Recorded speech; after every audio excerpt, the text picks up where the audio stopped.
নেঘেৰিবিল মিচিং গাঁও কেনেকৈ হল নেঘেৰিবিল মিয়া গাঁও নাম আছিল নেঘেৰিবিল মিচিং গাঁও এতিয়া এই গাঁওখনৰ নাম হৈছে নেঘেৰিবিল মিয়া গাঁও ক'ৰ পৰা এখিনি মানুহ আহিলে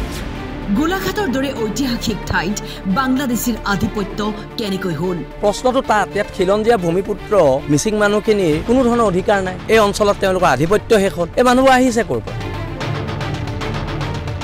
আমাৰ মাটিবাৰী সকলো সন্দেহযুক্ত মানুহে দখল কৰিছে মিচিং মানুহৰ অস্তিত্ব শেষ কৰিবলৈ বাংলাদেশী মানুহখিনিয়ে চেষ্টা কৰি আছে ইয়াৰ বিৰুদ্ধে প্ৰতিবাদ হ'ব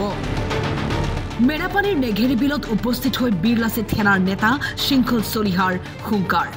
চৰকাৰে অবৈধ প্ৰব্ৰজনকাৰীক উচ্ছেদ নকৰিলে বীৰলাচিত সেনাই চলাব উচ্ছেদ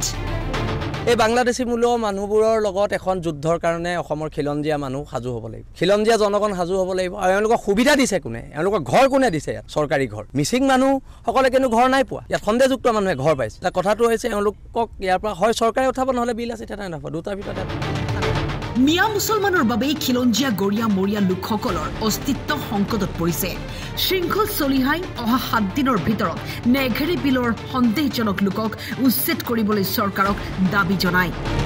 আজি অসমত গৰিয়া মৰিয়া মানুহখিনিৰ অস্তিত্ব নাই বাংলাদেশী আগ্ৰাসনত আজি আমাৰ খিলঞ্জীয়া মিচিং মানুহৰ বাংলাদেশী আগ্ৰাসনত ইয়াত অস্তিত্ব নোহোৱা হৈছে গোলাঘাটৰ নিচিনা ঐতিহাসিক জেগাত শ শ্বহীদ হোৱা জেগাত বাংলাদেশী খেদিবলৈ ইমান ল'ৰাই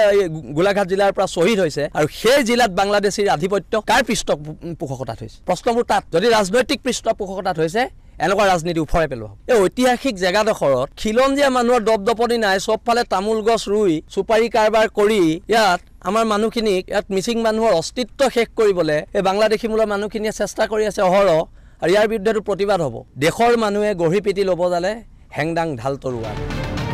গোলাঘাটৰ পৰা ৰাজীৱ কৰ্মকাৰৰ ৰিপৰ্ট টাইম 8